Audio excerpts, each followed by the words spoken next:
how do we create an economy where everybody, from top to bottom, folks on Wall Street and folks on Main Street, have a shot at success?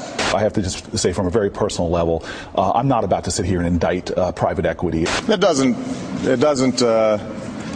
mean you weren't good at private equity, but that's not what my job is as president. My job is to take into account everybody, not just some. Well, there's a danger that we all suffer from and have for years now in our current political class. Our politicians are incapable of distinguishing between capitalism, where risk is retained and invested by the principal individuals, and extractionism, where effectively other people's money is used under the language and auspices of capitalism, but for very different purposes. Private equity borrows other people's money. Are their incentives the same as somebody who invests their own money? History and mathematics would tell us they are very different things, and yet the distinction between retaining your own capital in your own partnership at your own bank or your own firm and using other people's money, let alone the ability to use the money of the state, creates a total distortion from an opportunity-seeking culture that invents and creates things for society to a risk transfer culture whose only incentive is to manufacture and transfer risk to somebody other than themselves. Peter Schiff joins the table right now. He's the author of The Real Crash, How to Save Yourself and Your Country. Narrative goes along many of these lines. He joins us at the panel. The Cory Booker thing struck me, Peter, and I've watched so many politicians now offer really profound, wonderful language on capitalism, and I think that they mean it, and they want everybody to have an opportunity, everybody to have a fair shake. And I believe everybody's intent of both political persuasion. I believe that most people actually feel that. But we seem to have lost a sense of retained risk. And the difference between an investor who has the responsibility for the risk of screwing it up and the incentive that comes with that, and this new paradigm which basically allows me to get rid of all that risk and call it capitalism. But that's not capitalism. You can call it what you want, but it's not capitalism. What's not capitalism? Well, where you have socialized. Yeah, I mean, that's government. That's crony capitalism. But fair enough. But I'm saying politically, and that's your opinion, and I don't disagree with you, and I agree with what you're saying. But what I'm saying is we have watched since 2008 these words mixed up all over the place. Capitalism. And I think it's time that we have to have a little bit more compassion for our politicians and teach them. Capitalism is getting a bad name because we're not practicing it. When Obama says we need to create a society where everybody has a chance to succeed, he means that. But we don't have to create that. It's already here. The government just has to get out of the way and let the free market function and stop interfering with all their regulations and all their central planning. Sure, but forget even the fixes, because I understand. But and the fixes. I don't want to get away from the fixes because everybody's got a different fix and a different thing. I want to stick to the singular thing, Karen, which is the concept of retained risk, and whether you're responsible for your decisions and your resources, and to collaborate with us or whoever's around you. And this is that's not a political posture. Sure. That is a cultural view that we all, as Americans, hold in our identity. We just seem to have lost the ability to understand how to practice it. But it feels like, and I think this is part of the fairness argument the president was talking about, I think it's been part of the lesson that I think a lot of people in that 99% felt when the market crashed, is that there are a lot of people in this country who get to play by a different set of rules, so they don't retain the risk. And, you know, that whereas... And those people come with access to politicians. Right. The access to politicians, but also access, because of their money and their resources, to whether it's tax loopholes, you name it. But I agree with that. But whereas I think a lot of people, and I think what Obama's talking about is there are a lot of people paid their mortgage, did everything they were supposed to do, still lost their house. I don't want to make this about Obama. Don't make it about Obama. This is bigger than that. Right, but he's talking about fairness. Why is it fair that my tax dollars are going to subsidize Solindra's loans? But that's not fair. Fair enough, but listen, we all can forget Solindra's loans. Why are my tax dollars being used to pay off unclawed back AIG bonuses from 2005? Well, the government should get out of the finance. It should get out of banking. But should being there. But the point is, why are my tax dollars going to fix the road on your street so that you can get your car and drive down the road? I mean, come on. I'll stop the conversation. You know what? Let's stop it. Local government. Let's stop it. If you want to argue about roads in Solyndra, do it on another TV show. Seriously. I have such a limited amount of time to be here, and there's so many other things that I'd rather talk about. I don't care about those things. I care about a culture, Susan, that has lost its ability to distinguish between actual retained risk and transferring it away.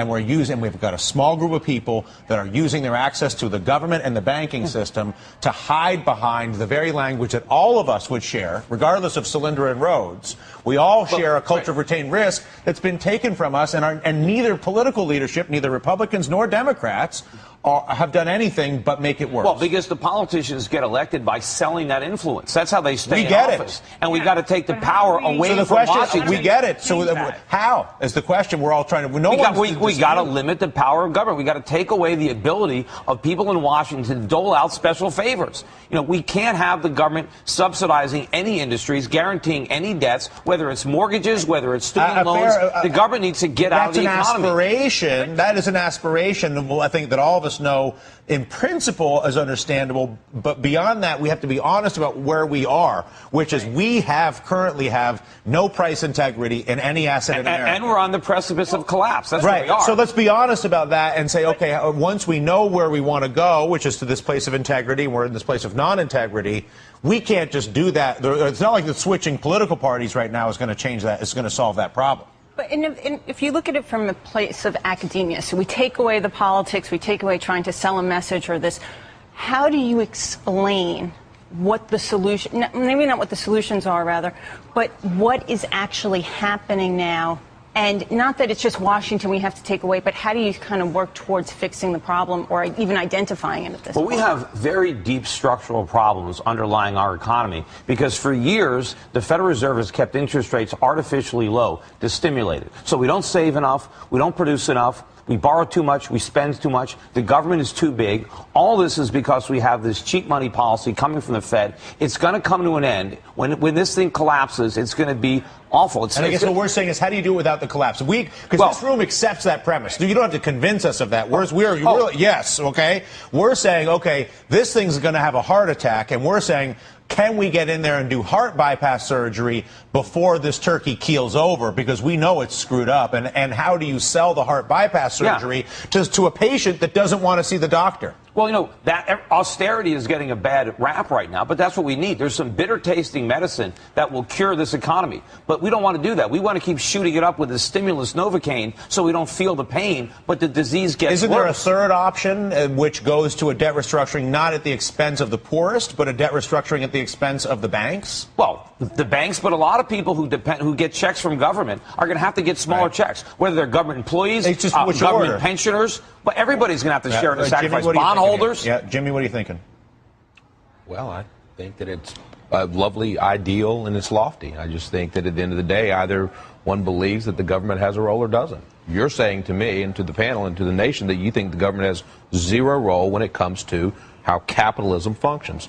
I don't agree with that. I think that it actually does have a role. So you think the government should be able to eliminate capital requirements and invent money? No, I think the government should say if you're going to play big, then you have to put more money up. That's called regulation. Well, of course, but I think free market will provide that regulation. The free market put us in 2008. No, it didn't. That wasn't the free market. That was the government that did that. That's how come I predicted. But this is a core disagreement. I helped write Dodd-Frank, and I helped write Gramm-Leach-Bliley, and I got to tell you, you're wrong. No, I'm right, and I predicted it when no one else did. You remember? Of course. I wrote. But this is interesting. If you guys would be patient with me, I think this is very interesting because I know Peter for a long time. I know Jimmy for a long time. Okay, and I know that largely the three of us actually agree to the conversation that we're having. The only point of disagreement is whether it was the government that created the problem or whether it is the free market or an unrestricted. How about all of the above? Which is words more than anything, because really what we're saying is retained risk and capital is central to the function of. You think the free market does it. He thinks government does it. No, I don't think government does it. No, I don't. I'm saying government can play a role. But I'm not saying fair enough. We had the Federal Reserve that set interest rates too low. We had the government that was guaranteeing bank deposits and mortgages. Disputes there was no free market capitalism going on at all. The government created this monster. Yes, but knowing that, I think that it's reckless. So we agree. Banks, everybody bought this madness. Had a bigger paradigm shift than just who did what to whom. What I'm saying is that once we accept the fact that we've got this fazakad system, right, at 10 ways, that as much as we would like to be able to snap our fingers, restore capital requirements, and reset all prices, I would love that, right?